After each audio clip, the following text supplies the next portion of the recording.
सतगुरु मुर्शिद कामिल शास्त्र नाम जी दाता रहबर ने जीवों को सच का संदेश दिया। सच के राह पे चलने के लिए ऐसा मूल मंत्र गुरु मंत्र दिया जिससे इंसान के अंदर ताकत आए, शक्ति आए और वो सच के राह पे बेहिचक चल सके।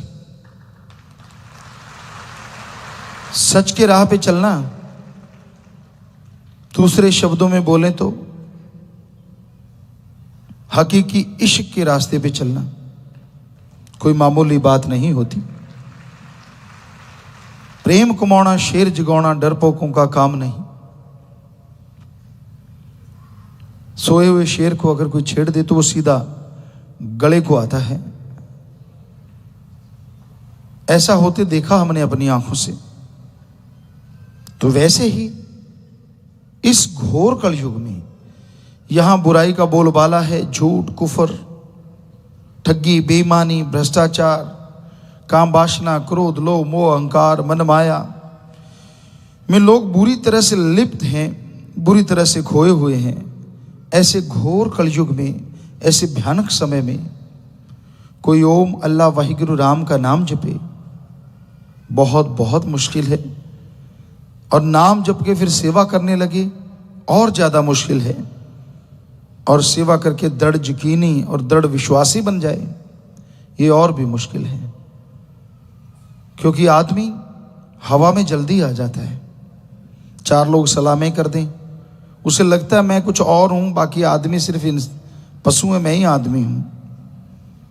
क्योंकि जैसे कोई मालिक के प्यार में आगे बढ़ता है तो लोगों की निगाह का केंद्र बनता है।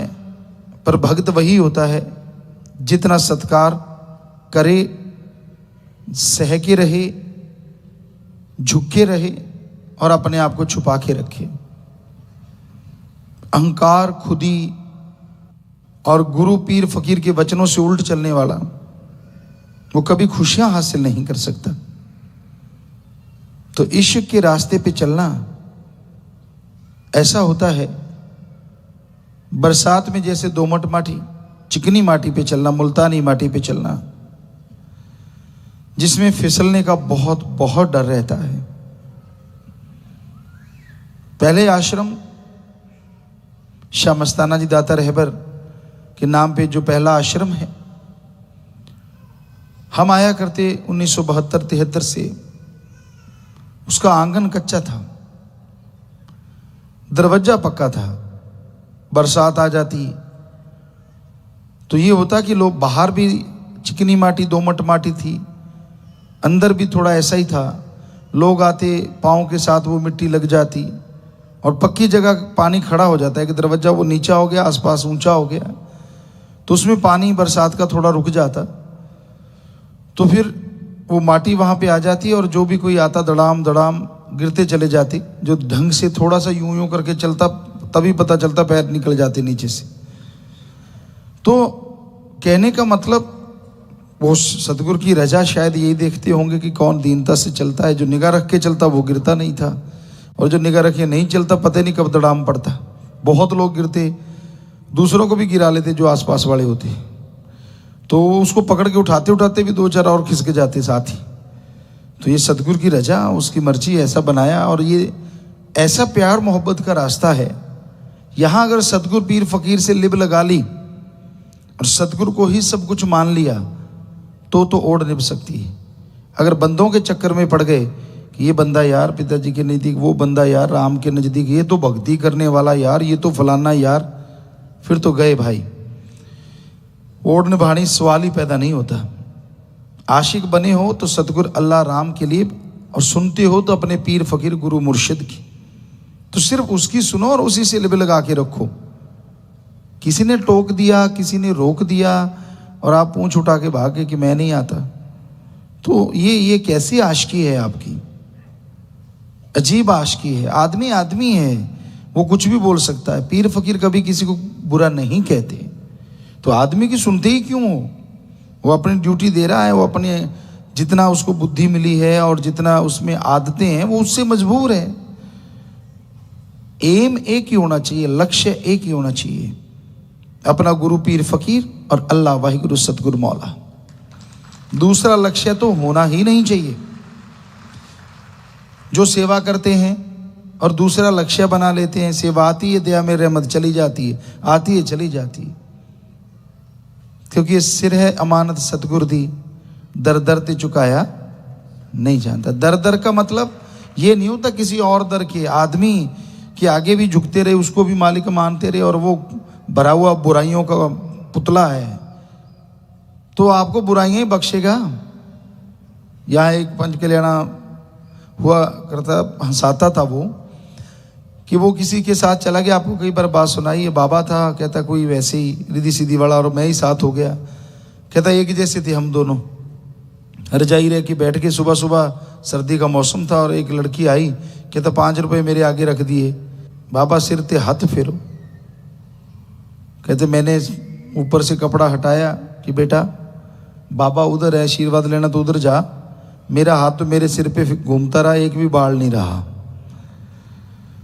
सो कहने का मतलब जो खुद पापी हैं, गुनाहगार हैं, बुरे कर्म करते रहते हैं, अगर उनके आगे झुकते रहोगे तो जो सेवा करते हो, सुमरण करते हो, सारी खुशियां, क्योंकि पतिव्रता खत्म हो गई तो वो इश्क की बात नहीं रहती, खत्म हो जाती है। इसलिए एक को ही यार बनाओ, वो काफी है, और वो यार सतगुरु अल्लाह वाहिगुरु राम होना चाहिए, पीर फकीर, जो कि किसी से कुछ गर्ज में नहीं चाहता, बेगर्ज मोहब्बत करता है, सबके लिए दुआ करता है, सबको प्रेरणा देता है। जब आपके ध्यान ज़्यादा जगह चले जाते हैं, आप ज़्यादा जगह फैल जाते हैं तो मुश्किलें आती हैं, तो आपका मन हावी होता है। और सतगुरु मुर्शिद को कहीं ढूंढने नहीं जाना होता, आप सुमन करो, बचनों पे रहो, आपके अंदर ही उसने प्रकट हो जाना है। जितने चाहे सारी सारी रात बातें करते रहो, वो तैयार है। ये तो आपके हाथ में, जागते करो सोते करो, पर सुमन एक बार तो उससे लिव लगानी पड़ेगी ना। और सुमन कितना करना चाहिए?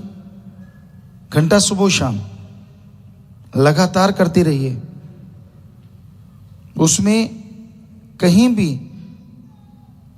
इनकार नहीं होना चाहिए। लगातार, पता नहीं कब आपकी वो आंख बन जाए कि आप सारी सारी रात, आप क्या सोचते नहीं है, लाखों लोग हैं सत्संगी जो आज ऐसे बातें करते हैं, सारी सारी रात चलती रहती है, सोते हैं तो, जागते हैं तो, एहसास होता रहता है, खुशबू आती रहती है, पता नहीं क्या क्या। वो तो जो तन लागी सो तन जाने, उसको ही मालूम होता है।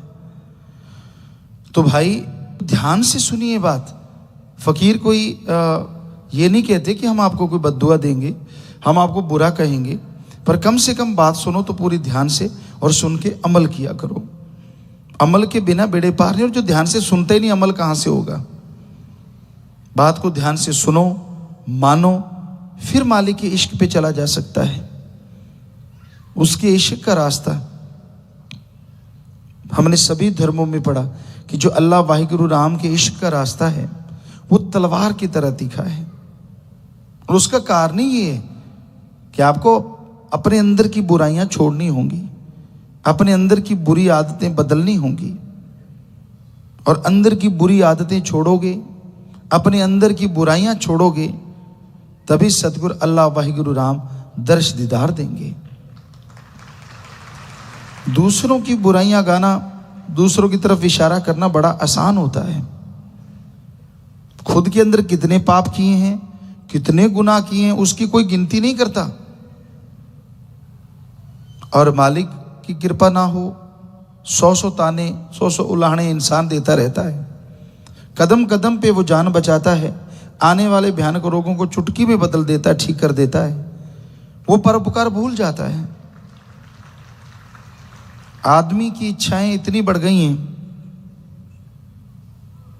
मालिक उसकी 99 इच्छा पूरी कर दे, उसका गुण नहीं जानेगा, और 100 में से एक इच्छा अगर रह जाए उसका अवगुण उठा लेगा, और 100 में भी पूरी होगी तो 200 और इच्छाएं तैयार हैं। तो आदमी को शुक्राना करना कभी भूलना नहीं चाहिए। हमेशा मालिक के नाम का शुक्राना करो, मालिक से मालिक को मांगते रहो और हमेशा उस परम पिता परमात्मा से डर के रहो।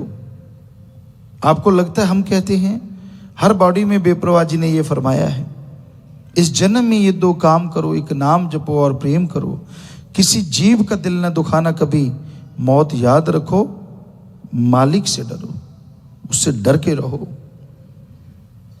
भय भी ना भाव कभी ना आए, कभी नहीं आए। मतलब गुरु साहबानों ने, पीर फकीरों ने, सभी ने कहा है कि उसका अगर भय है तो प्यार बढ़ता है, क्योंकि मालिक का अगर भय रखेगा तो कोई बुराई नहीं करेगा कि यार अल्लाह वाहिगुरु राम को क्या मुंह दिखाएंगे। और अगर उसका भय नहीं, ना यकीन आता है, ना 10वां द्वार खुलेगा, ना ही नूरी स्वरूप के दर्शन होते हैं। तो भय रखना अति जरूरी होता है। जिनके अंदर उसके प्रति भय है फिर भी वो मालिक के रास्ते पे चल रहे हैं, उसके भय को हमेशा याद रखो, उसके नाम का जाप करो, उसकी बनाई औलाद से निस्वार्थ भावना से प्यार करो। मतलब ये होता है कि किसी को बुरा ना कहो, किसी की चुगली निंदा ना करो, किसी को गलत ना बोलो। ये है बेगर्ज प्यार। ये नहीं कि घर घर जाके आप प्यार करने लगे जाओ कि भाई मैं प्यार करने आया हूं बेगर्ज। ये प्यार नहीं होता।